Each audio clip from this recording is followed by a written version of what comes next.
They called him crazy, a genius, impossible to deal with. But one thing's for sure, he changed bodybuilding forever. Before steroids, before trends, before massive stages, there was already a man sculpting bodies like works of art. A guy who'd kick people out of the gym for doing crunches wrong. Who came up with brutal training methods, insane diets, and results no one could ignore. Want to know who the real father of aesthetics was? Then grab your pre-workout and come with us on this time travel journey to explore the mind behind the myth. You'll never look at training the same way again. Ever heard of Vince Gironda? Maybe not that often, but he was one of the most influential figures in bodybuilding history. It all started on November 9th, 1917, in the Bronx, New York. Vince was born into an average family, but his life took a movie-like turn, literally. When he was still a kid, his dad got an offer to work as a stuntman in Hollywood on the classic Ben-Hur, and the whole family moved to Los Angeles. Hollywood sparked something in Vince. He even tried following in his dad's footsteps as a stuntman, but quickly realized he needed a more powerful physique to stand out.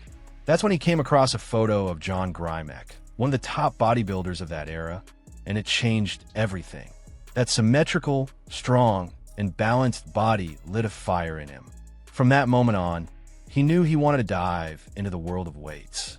At 22, Vince walked into a gym for the first time, the YMCA. Nothing like the slick fitness centers we see today, but it was enough to spark his passion. He trained there for 8 months, learning through trial and error. Then he moved to Easton Brothers Gym, where he trained under seasoned coaches and soon transitioned from student to instructor. That's where his unique training philosophy began to take shape. Ever had that moment when everything shifts? For Vince, it was when he realized he needed his own space. A place to apply his ideas without interference or fads.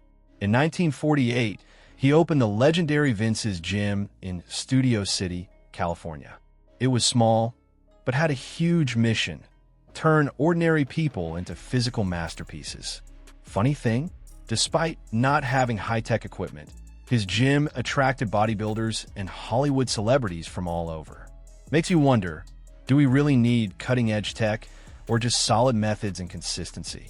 Vince definitely believed in the second option. He was all about technique, discipline, and commitment. Everything he preached came from personal experience. What set Vince apart was his boldness. He didn't care about going against the grain. From early on, he saw that the mainstream path wasn't always the best one. That's probably why people called him eccentric, stubborn, even nuts. But the results spoke louder than words. And they caught the attention of the biggest names in bodybuilding and showbiz alike. Vince Gironda may not have taken home a first-place trophy, but his physique said more than any medal ever could. Back in a time when the ideal was to be big and bulky, even if it meant sacrificing definition, he showed up with something totally different: a dry, symmetrical, jaw-droppingly aesthetic body. It was like he was competing with the future, and in a way, he was. In 1951, he competed in Mr. America and placed second. Then in 1962, he repeated the result at Mr. Universe. Might not sound like much today, but back then it was huge, especially since his style clashed hard with what judges were looking for. In those days, the winners were the heaviest guys, even if they looked bloated or smooth. Vince stood out completely with his sharp, sculpted look. His body was like a statue: broad shoulders, ultra-tight waist, clean lines, and almost mathematical proportions. He wasn't just chasing size. He was shaping something beautiful, harmonious, with artistic appeal. Even though judges didn't give him the recognition he deserved, Vince never gave in to the trend. He believed that a well-sculpted physique was more impressive than an oversized one. That mindset made him an inspiration for future generations. Ironically, the aesthetic he championed in the 50s and 60s only started getting mainstream respect decades later, with the creation of the classic physique division. Kind of wild to think how ahead of his time he really was, right? While everyone else was obsessed with getting bigger no matter what, he was already talking about proportion, symmetry, and muscle definition. Today, tons of athletes and coaches study his methods with respect.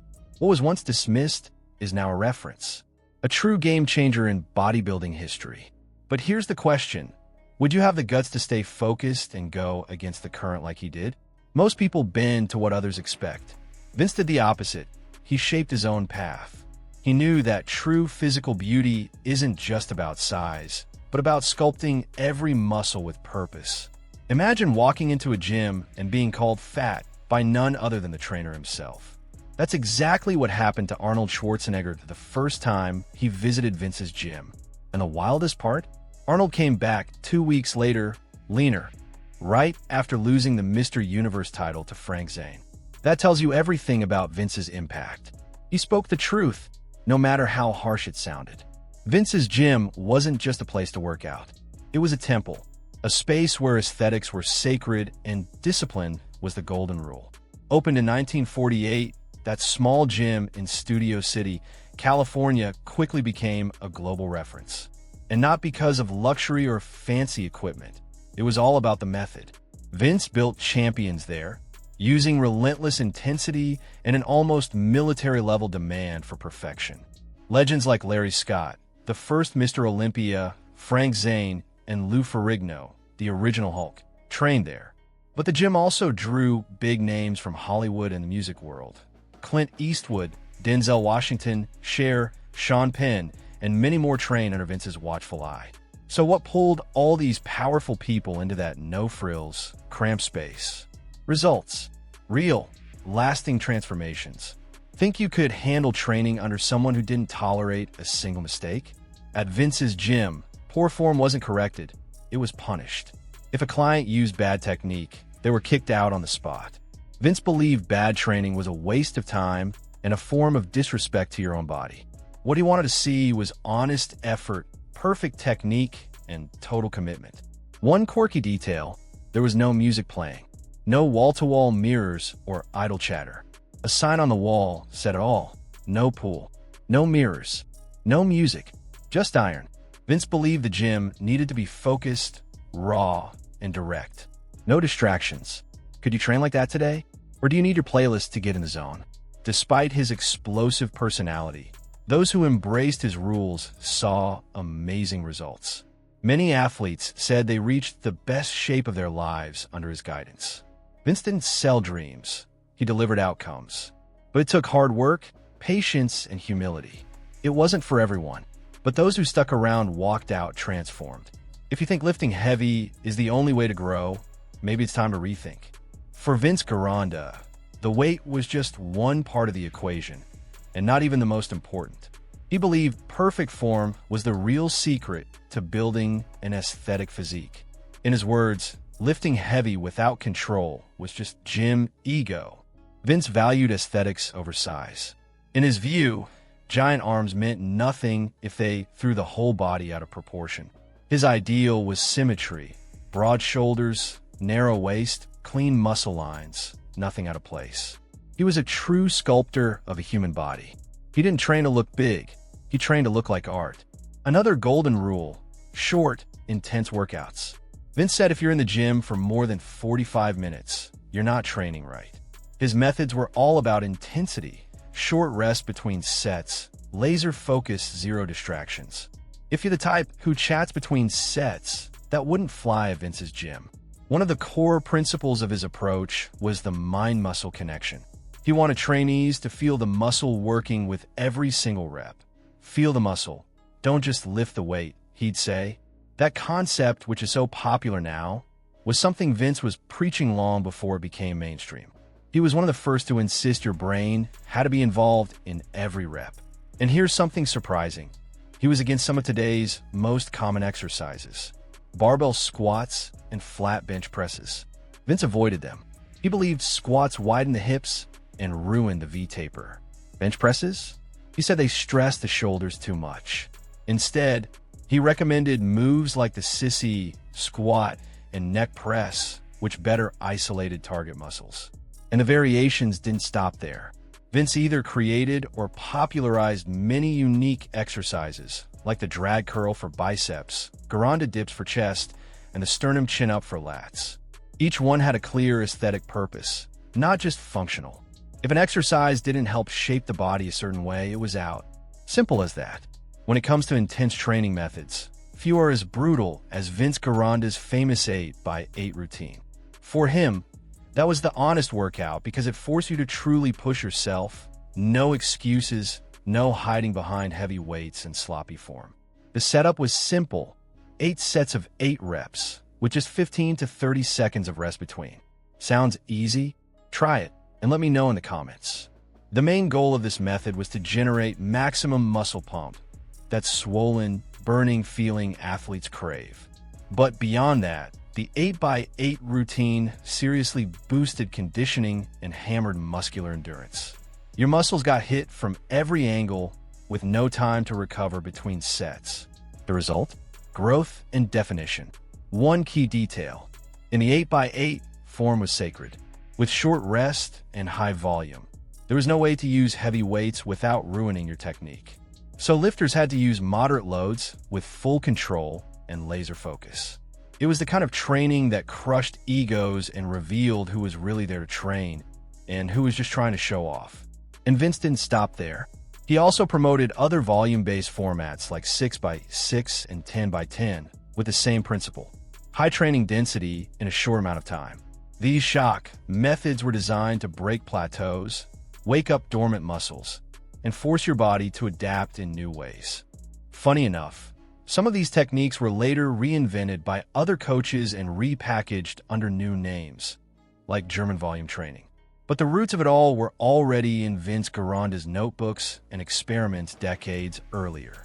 He was a true pioneer, laying the groundwork for training protocols still used by athletes around the world.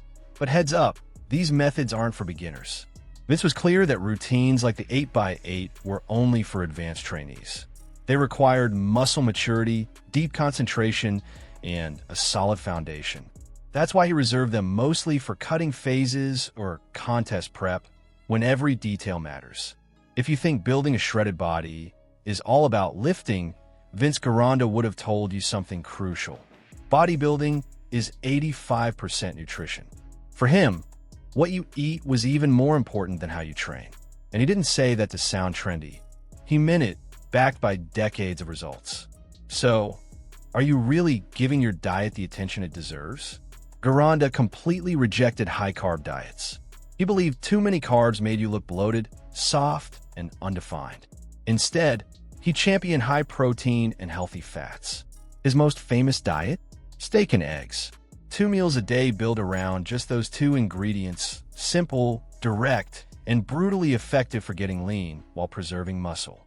Another advanced concept he used way ahead of the curve was intermittent fasting. Vince believed giving the body a longer break between meals helped not just with fat loss, but also with hormone regeneration, especially growth hormone. This was long before fasting became a social media trend or hit the pages of modern diet books. He was truly ahead of his time. And it didn't stop there. Though he was a strong advocate of animal-based nutrition, Vince occasionally recommended vegetarian, lacto-ovo diets during certain phases of training. He believed they could help reset the digestive system, address food sensitivities, and even break through physical plateaus. It's amazing how precise and adaptable his nutrition strategies were. Now, if the steak and eggs idea already sounds extreme, brace yourself. Vince also suggested that eating 36 eggs a day with raw cream could mimic the anabolic effects of Dianabol, a powerful steroid. He saw eggs as a complete source of protein, healthy cholesterol, and hormone-boosting nutrients. Of course, that's not for everyone, but it shows how far outside the box he thought. Another interesting point: he hated steroid use. Vince believed the ideal physique should be built through discipline, training, and real food. His mission was clear: achieve extreme results through natural, sustainable means. No shortcuts, just commitment. And that makes you wonder, are we really committed to the basics? Way before supplement stores were stacked with whey, creatine, and pre-workouts, Vince already knew exactly what the body needed to grow. He was a pioneer in supplementation, advocating for strategic use of concentrated nutrients to speed up progress. And the most impressive part? He was doing it in a time when most people didn't even know what a multivitamin was. One of his favorite supplements was desiccated liver tablets. Vince believed liver was packed with iron, amino acids, and key cofactors essential for muscle growth and cellular regeneration. And you know what? He wasn't wrong. Liver is still considered one of the most nutrient-dense foods on Earth by many nutritionists. He also pushed for free-form amino acids, taken at specific times to trigger protein synthesis and keep muscles nourished even during fasts. Vince was big on certain vitamins too, like C, B12, and B15. He believed they boosted metabolism and helped keep the body running like a precision machine. But maybe the most unusual part of Vince's approach was his use of so-called glandulars, supplements made from dehydrated raw animal organs, like adrenal glands and bull testicles. Sounds weird today, right? But Gironda believed these substances could naturally stimulate hormone production. He was constantly searching for ways to boost testosterone and growth hormone levels without touching steroids. He was also a strong advocate for digestive enzymes. Vince believed it was useless to eat well if your body couldn't absorb the nutrients properly.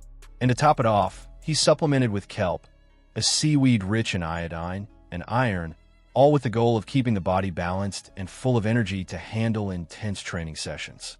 Vince didn't sell products. He simply recommended what actually worked, even if it sounded totally out there. And the wild part? Many of the supplements he used were only validated by science decades later. That just shows how observant, experimental, and truly visionary he was. Today, when you look at bodybuilding stages, it's common to see huge, dense physiques built for pure mass. Many athletes prioritize size at any cost, often backed by heavy steroid cycles. But Vince Gironda was already warning way back that this path could distort the true goal of bodybuilding, building a beautiful, balanced, and functional body. He stood for a classic ideal of beauty, symmetrical proportions, clean lines, and well-sculpted muscles. He believed the body should look like a Greek statue, something impressive in any context, not just under stage lights. And with the rise of the classic physique division, that aesthetic is making a big comeback. A lot of athletes are rediscovering Vince's methods for exactly that reason. Vince Gironda was never the type to sugarcoat his opinions. If something went against his principles, he'd say it straight up, and that often put him at odds with the biggest names in the industry. One of the most famous clashes was with Joe Weider, the godfather of modern bodybuilding. Vince couldn't stand the direction the sport was going, and he didn't hold back in calling out what he saw as a betrayal of its core essence. His strong personality was admired by some and feared by others. He couldn't stand fads or shortcuts. For him, there was only one way forward: total commitment to perfect training, disciplined nutrition, and personal integrity. Anyone who didn't follow his rules was shown the door. And yes, he would refund your gym fee before kicking you out. Even with all that intensity, Vince did receive recognition during his lifetime. In 1991, he was honored by the Los Angeles Athletic Club, and in 1994, he received the Peary Rader Award for lifetime contribution to bodybuilding, an honor reserved for only the sport's true legends. That just proves that, despite being a controversial figure, he was deeply respected by the old-school diehards who knew what the sport was really about. The closing of his legendary gym in 1995 marked the end of an era. Vince was already worn out, and his son was facing serious health issues. On top of that, the world of bodybuilding had changed. The new trend was flashy gyms filled with mirrors, chrome machines, and blasting music, everything Vince despised. His temple, which looked more like a garage, no longer appealed to the new crowd. He passed away 2 years later, in 1997, at the age of 79. But like many visionaries, Vince Gironda became even more appreciated after his death. His books and training manuals started circulating again, his methods were rediscovered, and his name became synonymous with authenticity and real results. Today, many athletes consider him the greatest coach of all time. Vince Gironda wasn't just a legendary trainer. He was a visionary who saw the future of bodybuilding decades ahead. While everyone else followed the crowd, he blazed a new trail. His methods, once mocked, are now taught in courses, replicated by modern coaches, and adapted by elite athletes around the world. His fast, intense, and laser-focused workouts are now called maximum efficiency. His emphasis on a mind-muscle connection has become gospel among experienced lifters. Even intermittent fasting and the ketogenic diet, trendy now, were already part of his protocols over 50 years ago. He didn't just live ahead of his time. He created the time that was coming. Though he's no longer physically present, Vince's spirit lives on in every lifter who trains with discipline, in every coach who values perfect form, and in everyone who believes the body should be crafted like a work of art. His presence still echoes in every rep lifted with purpose. And maybe that's the most impressive thing. Even though he never won the biggest titles, he achieved something far greater. Gironda built a legacy, a name that still inspires, challenges, and transforms. A symbol of resistance against shortcuts and passing fads. If you enjoyed learning about the legendary Vince Gironda, make sure to give this video a like. That really helps support our work. And if you want to go even further, hit that join button to become a channel member. Don't forget to subscribe and turn on the bell so you never miss the next legends we'll be talking about. Drop a comment below. What part of Vince's journey surprised you the most? His aesthetic physique? The intense training? The 36 egg a day diet? Let's talk about it down there. And if you love stories like this, jump straight into the next video. It's linked in the description and right here in the card, where we dive into the journey of another bodybuilding legend who also changed the game. See you there. Until next time,